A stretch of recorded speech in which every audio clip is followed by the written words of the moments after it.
നമസ്കാരം. Big boss season 7 കഴിഞ്ഞെങ്കിലും മത്സരാർത്ഥികളുടെ വിശേഷങ്ങളെല്ലാം ഇപ്പോഴും ചർച്ച തന്നെയാണ്. ഷോയിൽ നിന്നും പുറത്തെത്തിയതിനു ശേഷം ഉദ്ഘാടനങ്ങളും പൊതുപരിപാടികളുമായി സജീവമാണ് മിക്കവരും. ഫസ്റ്റ് റണ്ണറപ്പായ അനീഷും തിരക്കിൽ തന്നെയാണ്. അടുത്തിടെ ഒരു ഉദ്ഘാടന ചടങ്ങിൽ മുഖ്യാതിഥിയായി പങ്കെടുത്തിരുന്നു അദ്ദേഹം. സഹോദരനെക്കുറിച്ചും തൻ്റെ വിവാഹത്തെക്കുറിച്ചും വീട്ടുകാരെക്കുറിച്ചുമെല്ലാം അദ്ദേഹം സംസാരിച്ചിരുന്നു. കാണുമ്പോഴെല്ലാം ബിഗ് ബോസിനെക്കുറിച്ചും കല്യാണത്തെക്കുറിച്ചും ചോദിക്കുന്നത് തുടരുകയാണ്. പുതിയ വീഡിയോയിലും ചർച്ച ഇതുതന്നെയായിരുന്നു. ആരാധകർ ഏറ്റെടുത്ത ബിഗ് ബോസിലെ ഡയലോഗ് പറയാമോ എന്നായിരുന്നു അവതാരകൻ ചോദിച്ചത്. സ്നേഹത്തോടെ അത് നിരസിക്കുകയായിരുന്നു അനീഷ്. എന്താണ് കാര്യമെന്ന് വെച്ചാൽ ഒരുപാട് ഡയലോഗുകൾ ഈ പറയുന്ന പോലെ വൈറലായിട്ടുണ്ട്. ഈ ഡയലോഗ് ഭയങ്കരമായിട്ട് റീച്ചാവും, കത്തിക്കയറും എന്നൊന്നും ബിഗ് ബോസിലായിരുന്ന സമയത്ത് എനിക്കറിയില്ലായിരുന്നു. പുറത്തിറങ്ങി കഴിഞ്ഞതിന് ശേഷമാണ് ഞാൻ പറഞ്ഞ ഡയലോഗുകളൊക്കെ ഇത്രയധികം ജനങ്ങൾ ഏറ്റെടുത്തു എന്ന് മനസ്സിലാക്കുന്നത്. വീണ്ടും അത് പറയുമ്പോൾ അത് വീണ്ടും ട്രോളായി വരും. അതുകൊണ്ട് നിങ്ങൾ ചോദിച്ച ചോദ്യം സ്നേഹപൂർവ്വം ഞാൻ നിരസിക്കുന്നു എന്നായിരുന്നു അനീഷിൻ്റെ മറുപടി. അതേസമയം കറക്റ്റ് ബ്രില്യൻറ്റ് റെസ്പോൺസ്. അനീഷ് ഇനി റിപ്പീറ്റ് വേണ്ട. ബിഗ് ബോസിന് ശേഷമുള്ള സ്വീകരണത്തിൽ അതൊക്കെ പറഞ്ഞതാണ്.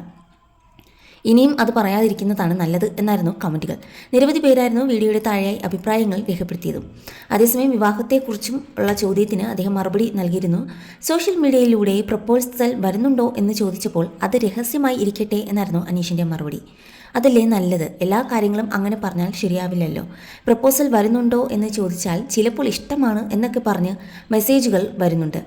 അത് അങ്ങനെ സീരിയസ് ആവുക അങ്ങനത്തെ കാര്യങ്ങളൊന്നുമില്ല. മനസ്സിലായോ? ഇനി ഒരു ജീവിതത്തിലേക്ക് നമ്മൾ കാലെടുത്ത് കുത്തുമ്പോൾ അത് പ്രോപ്പറായിരിക്കണം, കറക്റ്റായിരിക്കണം എന്നുള്ളൊരു ആഗ്രഹമുണ്ട്.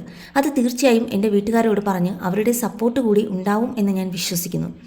അങ്ങനെ ഉണ്ടാവുകയാണെങ്കിൽ തീർച്ചയായിട്ടും നിങ്ങളെയൊക്കെ ക്ഷണിക്കുന്നതായിരിക്കും. നിങ്ങളുമായി എന്തായാലും ഷെയർ ചെയ്യും എന്നായിരുന്നു അനീഷ് പറഞ്ഞത്. എന്തായാലും ആരാധകർ അനീഷിൻ്റെ വിവാഹത്തിനായി കാത്തിരിക്കുകയാണ്. ആ ഒരു പെൺകുട്ടിയെ, മികച്ച ഒരു ജോഡിയെ കിട്ടിക്കഴിഞ്ഞാൽ ഉടൻ തന്നെ വിവാഹം ഉണ്ടാകുമെന്ന് അനീഷ് നേരത്തെയും പറഞ്ഞിരുന്നു. എന്നാൽ ഇപ്പോൾ വരുന്ന ആലോചനകൾ എല്ലാം രഹസ്യമാക്കി വെച്ചിരിക്കുകയാണ്. ഒരു ദിവസം ആ വിവാഹമെല്ലാം ഉറച്ചതിന് ശേഷം അത് പുറത്ത് വിടുക തന്നെ ചെയ്യും എന്നായിരുന്നു അനീഷ് പറഞ്ഞത്. എന്തായാലും അനീഷിന് നല്ലൊരു മികച്ച ജോഡിയെ തന്നെ കിട്ടട്ടെ എന്നാണ് ആരാധകരും ആശംസിക്കുന്നത്. ആ ഒരു വിവാഹത്തിനായി കാത്തിരിക്കുകയാണ് സോഷ്യൽ മീഡിയയും.